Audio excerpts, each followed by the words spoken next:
Announcement! Shannon's currently in the process of moving and we didn't pre-record because we have busy lives, so guess what? It's a bonus, it's a feature, it's me, Luke. But wait, what's that on the horizon? A stranger? A fellow podcaster? A caffeine-addled-minder? That's right, it's Jordan, my brother. We mention him. Say hello. Hello! Jordan has been in episodes of Dude You Good such as Fallout, where he corrected us, and also another one. I was featured on phone calls. You have been featured in phone calls. And most famously, my very lazy, very slow-paced Hostile Takeover. Oh, and your Hostile Takeover, yeah. So yeah, which featured Alex. It's Jordan and I. Welcome to Sibling UI, a podcast where two millennial siblings talk about, what are we talking about? D&D. We play Dungeons and Dragons. I got Jordan into Dungeons and Dragons, and now Jordan knows more about Dungeons and Dragons than me. So just like you got me into Star Trek, and I think I definitely know more Star Trek than you do, yeah. I'm more of a casual fan of things. Yeah, whereas I kind of go deep dive into it. Yeah, I deep dive into gruesome murders. Or Greeks. Or the Greeks. Or gruesome Greek murders. Gruesome Greek murders was a thing. That sounds like a horrible history book, actually. The gruesome Greek murders. It does sound like a horrible history book. I was thinking like the gruesome Greeks, maybe. Yeah, I think that might be. So yeah, also this episode is coming out in Spooptober. Oh. It's a spoopy episode. I'm all for that Halloween energy. We have Halloween playlists. We do. We are Halloween fans. Pumpkin carvers, aficionados. Well, you carve pumpkins properly. I stab a face. I stab a face, and it wouldn't be unakin to a 5-year-old. But yeah, Dungeons and Dragons. Yes, so the Dungeons and the Dragons. Not just one, but both. Dungeons and Dragons. I kind of said, how do you want to approach this? And you said, well, there's no point going like deep into the history because we haven't got time. And also, to be fair, there are just way better people at doing that. And it's already out there on the internet, so I agree with you. I don't think we need to hash over stuff that there are people who've done a lot more research than us. Yeah, it was also before our time. And time a long time before our time. Yeah, like 4+ years. I mean, we're only 4 years old at this point, yeah.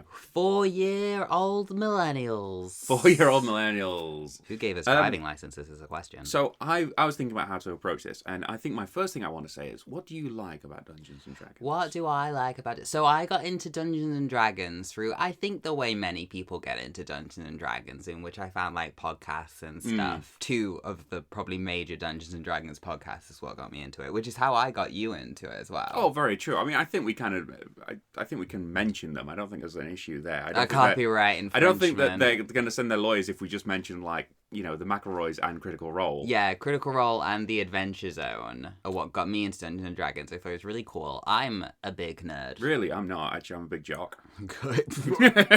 I do more sports than you. It was definitely Taz for me, Balance. So, like, all of Balance, and I instantly kind of fell in love. No disrespect to Critical Role. I think if you just want to dip your toe in and see if you like it, the Adventure Zone is a little bit more user-friendly to people who just want to see the genre, because they kind of have a bit more goofy going on. They particularly like Balance, where they were new to it as well, and you can feel they're new to it and they're learning the rules, and you can kind of learn it a little bit along with them. I would say the major difference is you've got 69 episodes of 40 to an hour long, and then you have... If you don't count the very first episode. Well, yeah. And then you have Campaign 1, 180 episodes of 4 hours? Yeah, that's the other thing, is Critical Role is... It's really good, and it's worth it, and I marathoned Critical Role to the point where I don't want to do the maths as to how many hours I put in, because I was watching it as it came out as well. I cheated. I used podcast form, so I could do on like 2.5 speed and stuff. Yeah. And skip through the ads. So I got campaign 1 and 2 out in the time they were doing campaign 2, because I caught up, didn't I? Yeah, you did, yeah. Well, the other reason why I really like the McElroys, they've just got good energy. I think you'll agree with all their kind of products. I think it's a fun, goofy time. But yeah, that's how I got into Dungeons and Dragons. That's certainly... Well, that's how you got me into Dungeons and Dragons as well. And I think after that, we kind of took the first step where we actually bought like the starter set, didn't we? We did. The Fandolin. We bought the starter set. I bought some dice, and then some more dice. That was the start of your long trip down the dice board. I knew the minute I was going to buy one set of dice that it was going to turn to, here's a huge bag of dice that I have to pre-roll every time we play. I mean, I have a few different dice, but I don't have as many as you, certainly. Look, if you play it, you get it. So yeah, I think one of the things I really like about Dungeons and Dragons, I mean, I've always liked high fantasy. I'm a nerd. I like sci-fi, I like high fantasy, definitely. I enjoy that you're saying I am a nerd, and yet when I told you about Dungeons and Dragons, you were like, that's nerdy. No. I will say this. I've always been a self-professed nerd. I feel like Dungeons and Dragons was a level I wasn't willing to step to at that time. It's like, I'm a nerd, but I'm not that nerd. Yeah. You know what I mean? It's become a lot more popular. Oh, it has. I mean, even in the years since we've started it, it's really... I'm not going to say that we were there before. It was... I think we kind of got the start of it becoming cool. Yeah, so, I mean, now there's a movie. And hot take, as a Dungeons and Dragons fan, I like that movie. I like that movie. I watched it with my friend who doesn't play Dungeons and Dragons, and I do play Dungeons and Dragons, and we both enjoyed it. I really like that movie because you could see they tried to make it appeal to a wider audience. I get that for people who don't like Dungeons and Dragons, but they had the kind of like references in there. They had like I love that scene at the start where Chris Pine and the Barbarian are captured. Yeah. I say Chris Pine because I'm not convinced he's a bard. That's why I didn't say his class. He's like the worst bard ever. Everyone knows who Chris Pine is. But the two of them are like captured, and you can just tell effectively as he's trying to escape, he's rolling ones, which for people who haven't played Dungeons and Dragons, a one is just an instant fail, and that's why he just can't cut his bindings no matter what happens. And the Barbarian's just like owning everyone in this fight scene. And that's often how it goes. That's one of the reasons why I like Dungeons and Dragons. And I like being a DM because I like creating.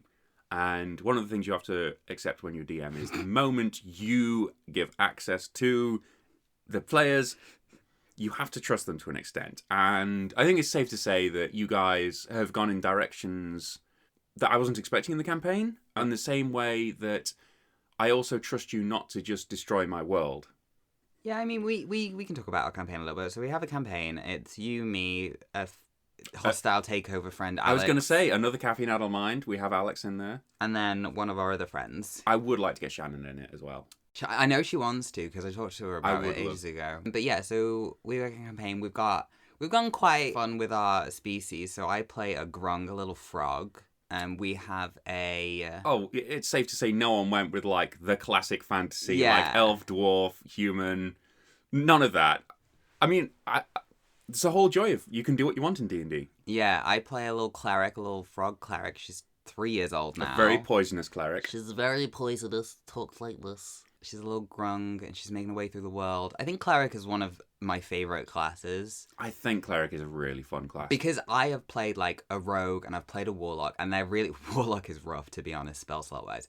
And they're really fun, but cleric is... I feel like every party needs a cleric, and you can go so many directions with it that they're not just a healer. I mean, the other side as well was... I mean, me and you, we've played quite a bit D&D. Yeah. Alex and our other friend, they hadn't played it before, and we were like, hey... You do what you want, and me and you, because although I'm DMing, I basically also, to balance the party out a little bit, I have a kind of like NPC character that comes along with you. Like, if you leave them unattended, I just roll a dice and see what happens kind of thing. You do. It's, like I say, it's purely just to kind of balance the party a little bit. And we said to them, you do what you want, and we will try and fill in the gaps and round it out. And so far, touch wood, it has worked. Yeah, so we've got my cleric frog. We have a tabaxi, which is Alex. Monk. Yeah, Alex is a tabaxi monk. Tabaxis are like cat people, for people who didn't know that. A kitty cat. They sound like a kitty cat race. We have a bird wizard.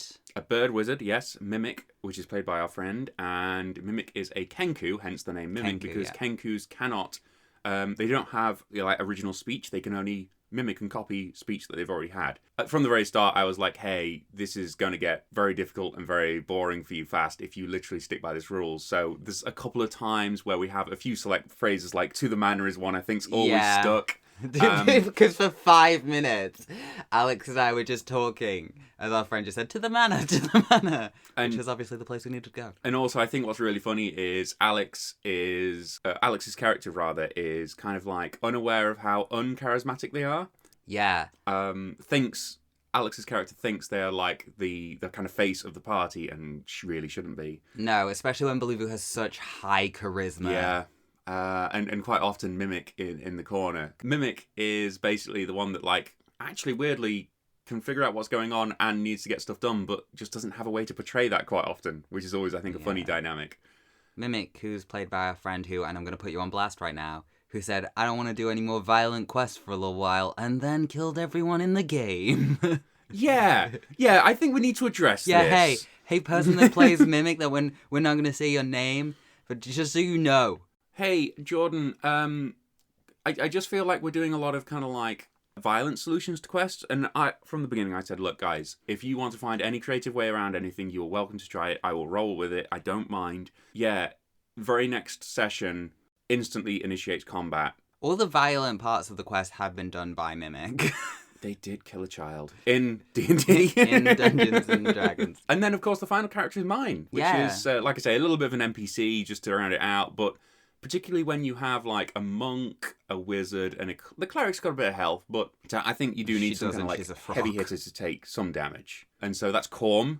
Corm is a turtle, which is basically a turtle, but barbarian. Corm is a barbarian from... Beluvu and Corm are both from a different continent, which is fun. Yep, they are. Because you've made your whole world. And I have made a whole map. world. So far, you're stuck to one continent. Yep. But, I mean, it's still early days. We'll see where that goes. From different continents, so there's a little bit of, like, a cultural side to that, where there's a little bit of mistrust amongst some of the other NPCs, because traditionally this other continent isn't the greatest of places, but there's more history to that. We won't get into that.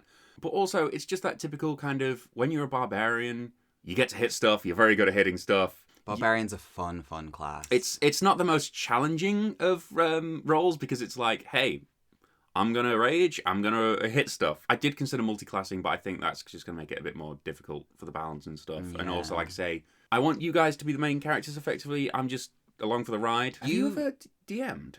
No, you see, that's what I was going to say. You DM a lot more than me, because I'm the world we play Dungeons & Dragons in, you've completely made it. It's your own thing. Well, what? And then I've made Beluvu's little village, her backstory, her whole religion, everything about her. But I couldn't then do a whole world, because I can make everything around my little character, my precious little frog.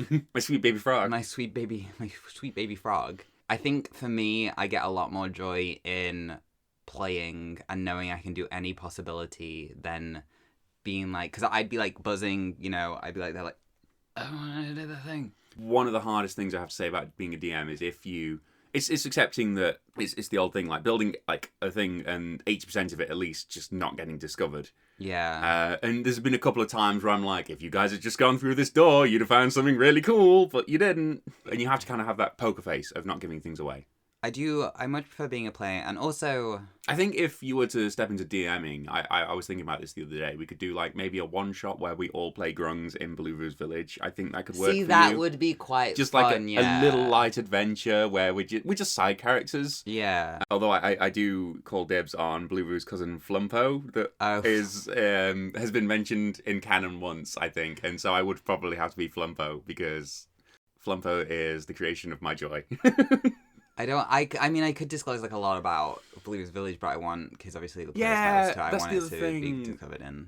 It's how much do you want to talk about without like spoiling a little? Yeah. Hopefully we get to Beluvu's village, because obviously I helped you with fitting some of it into the kind of like extended world, and I think it would be really fun to go there. But no, I think one of the things I really like about D&D, and it's also why I really like things like I mean, I love Skyrim, even though it's you're 8 billion hours of clipping through the floor. I was going to say how old it is, but also I loved Oblivion, I like Morrowind, but like I love Witcher games and things like. I love, like I say, I love high fantasy, but I also love, to an extent, that role-playing and creating a different person and playing through this different options. Like, particularly exploring how different characters would interact with things. And you have to think, well, just because I want to do this doesn't mean my character would. Yeah, whereas I have a very set thing. I can't really take myself away from who I am that much, so I have tried to play... Tales from the Borderlands. I've played Tales from the Borderlands many times, and I always do the same story. This time I'll side with the Templars. Dragon Age. I can never side with the Templars, because I don't want to.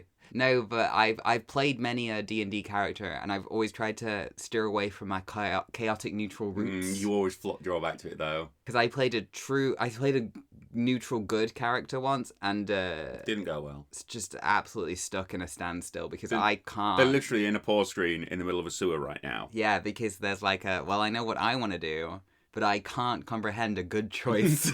It's like, literally, this character's just there, stood on a bridge, over a sewer kind of thing. And it's like, one way is one solution, one way is another. And they're like, I don't know what to do.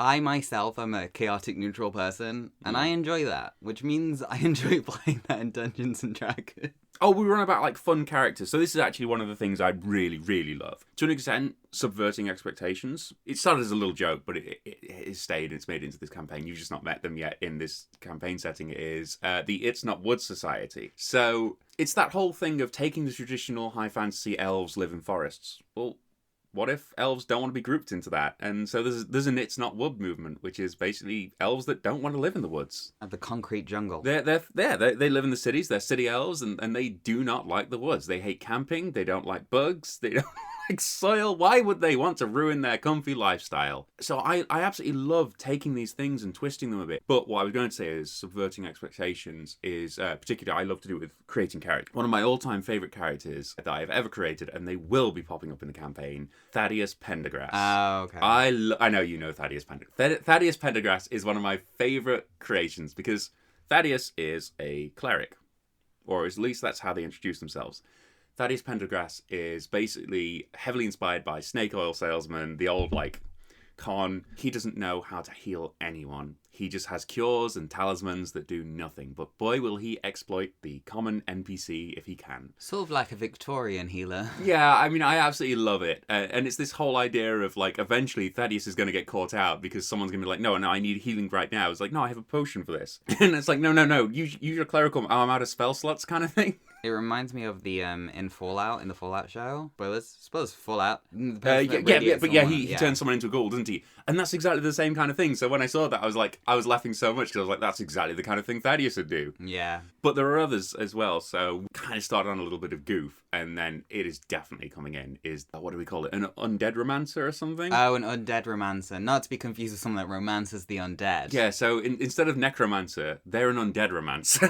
Because as far as they're concerned, necromancy isn't a real thing. That's just like the kind of like magician on the stage, kind of like parlor tricks kind of thing. No, they do the real thing. And so I was kind of toying with it, and yes, they will probably use like traditional necromancy, but I was also thinking maybe they could go down like the almost more scientific artificer route to almost be like a Dr. Frankenstein reanimating the dead kind of thing. And that would be fun. Because obviously necromancers traditionally are seen as like a bad class because, you know, you're defiling the dead. Or whatever. They're really just clerics. Yeah, exactly. And this is one of the things we touched on, and I really want to explore it more, is where do you draw the line between a necromancer subverting the natural course of life and death, and a cleric bearing the dying, which is literally one of the spells where you prevent someone from dying by healing them? Or revivify.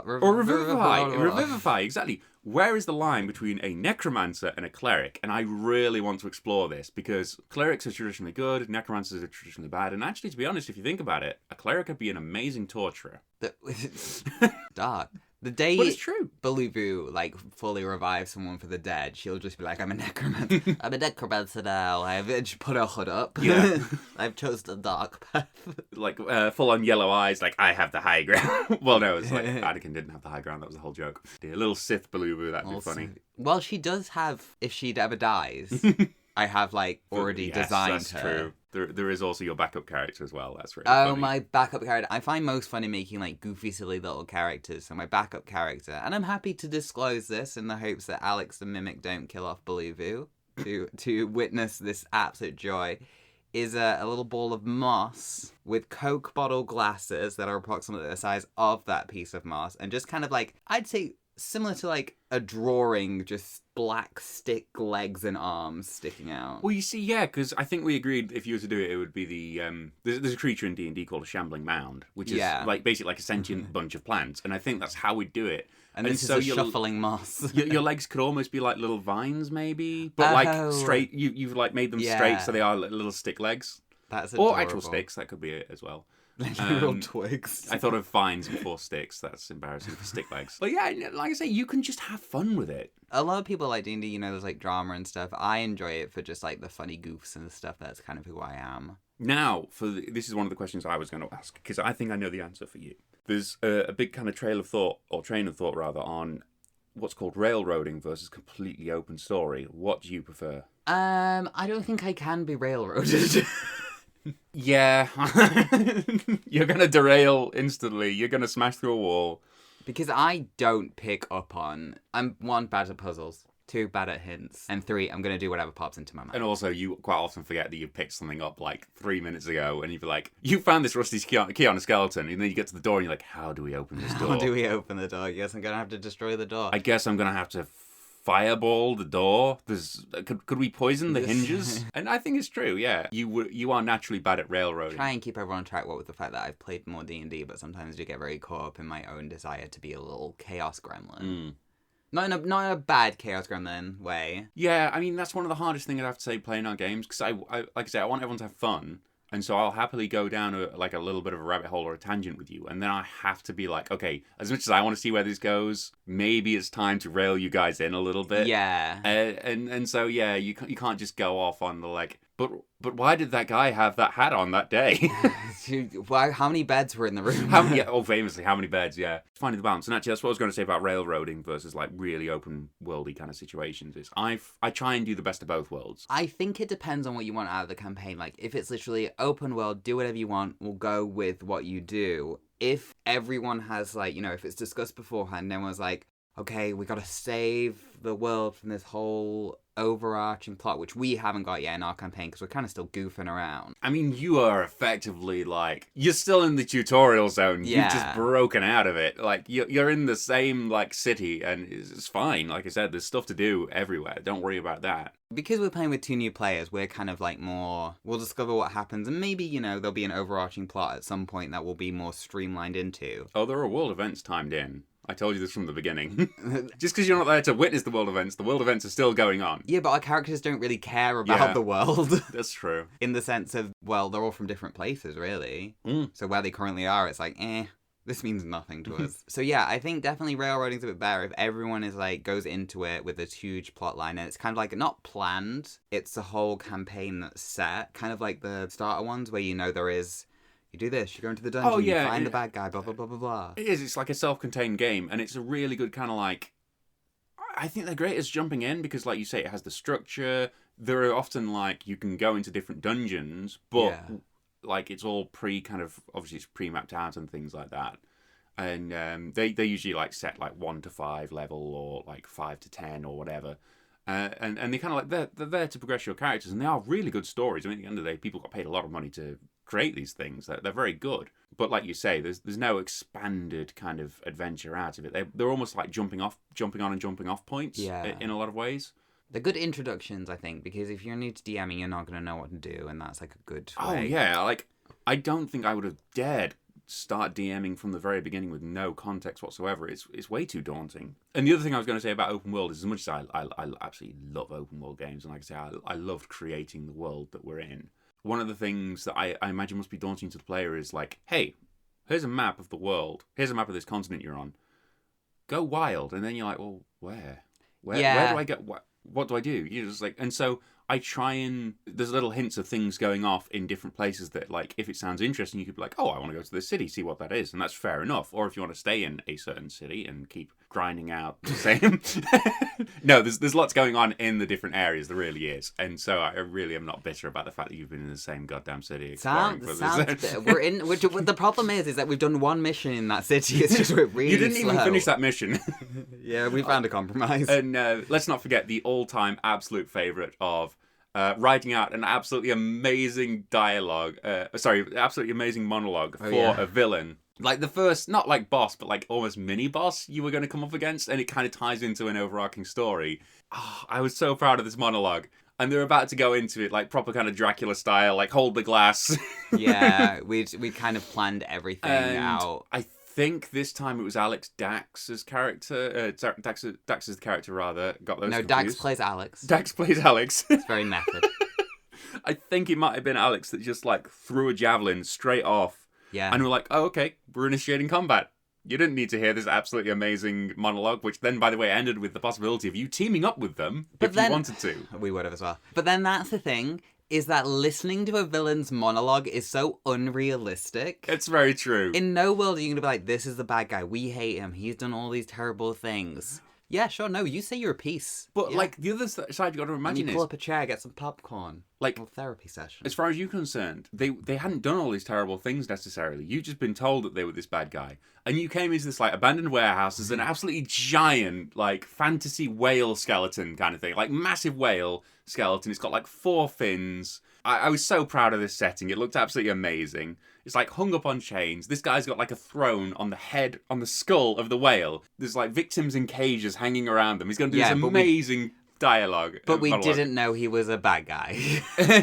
And it's like, you guys are just like, yeah, okay, let's take him out. Mimic's like, hey, why do we always do the violent approach? Why do we always do the Well, violent? guys, why do you always do the... Let's sit down and let's really math this one out. It's Why 'cause do no you always do the violent approach? Because no one lets a charismatic cleric talk. It's very true. You know what, actually? Here is my favourite thing about Dungeons & Dragons. And it's my favourite thing about fantasy worlds. When they add in something unnecessary, and I'm talking... We've talked about how much I love the moon on this podcast before and how much I love nature. I love when fantasy just has 2 moons. Just an extra moon, or a third moon, or 2 suns, you know? When there's just like... Oh, we'll have 3. Yeah, exactly. That's what I'm saying. It's one of my favourite things when you just add in this little... Oh yeah, there's just 3 moons, by the way. I was like, that's so fun. Yeah, but I mean, if you're creating a world, why not go like full on Tatooine and have 3 moons? Exactly, that's what I'm saying. I didn't even know Tatooine had 3 moons. If you're going to create a whole fantasy world... And you've got like all this in depth and everything. Is Tatooine 2 moons? I'm trying to remember now. I know exactly what you mean though. You had those little things. It's just a fun addition, like, you know, you've got like owl bears and stuff like that, and 2 moons. Well, that's the other thing though, because I did add 3 moons into the world, and I was like, okay, so what are the ramifications for 3 moons? And I was like, if I'm world building, well, obviously tides are going to be different. No one thinks about the tides, guys. A lot of people think about the tides. Everyone Also, I've talked to who's made D&D and had multiple moons, the second thing has been like, I've got to think about the tides. Also, werewolves. Werewolves, yes, we've talked about this. Werewolves. Werewolves and 3 moons. There is, you haven't met any werewolves yet that you know of. There is a whole effect for 3 moons on lycanthropy. Exactly, because werewolves obviously change by the moon. It's well known, science. Well, actually, not just werewolves. In D&D, there are were-bears, were-rats, were-tigers. Basically, if you can imagine an animal and you get bit by that lycanthropy virus by that animal, then you're going to turn into them. Wait, did just regular Werewolf. animals carry like a lycanthropy strain in them? I and can there's a neither chance? confirm nor deny how you catch lycanthropy, because Because- you will go out hunting for that. No, what I'm saying is there's going to be a Goat. lot of were-mosquitoes. Were-goat. Like the worst. Oh, It's like, oh no, the eyes are changing. changing the moon. That's like a fun thing to be like, because which moon will they change with? Do they change with all of them? Does each moon have a different effect? Werewolves are cool. What if a werewolf's an astronaut and they go to a different planet with a different moon? Are they affected by that lunar rotation, or are they still affected by their OG planet's lunar What if a rotation? werewolf is on the moon? Are they always a werewolf? Mm. Are they immune to werewolfism at that point? Do they have to eat a bit of moon to become an un-werewolf? If a werewolf falls in a forest and there's no one around to hear it howl, Are they un-werewolfifier? is there a cure? A coup? A coup? Is there a werewolf coup going on? Who knows? Maybe there's a two. werewolf coup against the moon. Where Caesar? I agree. Actually, adding those fun things. If you're going to create a world, you might as well go all out and add. Yeah. Like, it's like, why not have a hovering city? Why not have where's the line where it's all of a Underwater sudden? city. Yeah, why not have like an Atlantis situation going on? Where's the line where it's all of a sudden too much? Okay, wait. D&D world, except it's exactly the same as Earth, except Atlantis is there. So it's exactly the same as Earth. Yeah, except Atlantis isn't sunken. Ah, okay. And it's like, and everyone's like, wait, this is just Earth, and then at one point they're on a boat, and they just hit an island, and it's Atlantis. It's like, oh, that's a fantasy. Fantasy was in our hearts all along. We never wanted Atlantis to sink. It's D&D. Everything's exactly the same, except Coke tastes better. I just don't like Coca-Cola. I'm like, meh. Wild tangent for the... Although, loved those Coca-Cola sweets as a child. You know, like colas, fizzy colas and things like that. Yeah, they were good. And the non-fizzy versions. But Yeah, the fizzy ones are better. I mean, if we've inspired you, If we've inspired you, check out D&D. check out some D&D. We don't have a D&D thing. Yet. Like I say, I would absolutely love to do, even if it's just like a one shot where it's 2 episodes, maybe 3, depending on how long it takes. Because a one shot is never actually one session, let's face it. No. I would love for us actually to get together, and obviously when Shannon's moved and everything's sorted out, we can talk about this properly. Maybe I wouldn't even DM it, who knows? I've got one lined up. I've got the outline lined up if we ever do one, but like someone else might want to DM, that'd be cool. Cryptid one, talked about that one time. I would love to do cryptids. I have that outlined as well. But yeah, if you are interested in D&D, go out and check it out. That's been the episode. I've been Luke. That's been Jordan, not Shannon. Like what you heard, please rate, review, and subscribe. We do other stuff too. There's caffeineaddledmindser.co.uk where lots of stuff for our project is, such as bloopers and bonuses of Dude You Good, all upcoming projects, and links to all those projects and our various, my hip just clicked, and our various podcasts and stuff. We also have a gaming channel that I haven't updated in a while. What was that? Bye. I can't really talk. Bye-bye. Oh no, without Shannon there's no bye-bye. Bye-bye. I'm gonna cut in a little thing of Shannon's bye-bye. Oh yeah, don't be twash. Don't be twash. Also, I'm not sure if there might be a little hiatus due to moving situations, we'll find out, but if there is, then you should go to the Caffeine Addled Minds website for all of those millennial bonuses if you really miss us talking, which you should. Or just like bombard our Instagram about demands for me to come back. I get it. Bye. So Shannon's bye-bye. Bye-bye.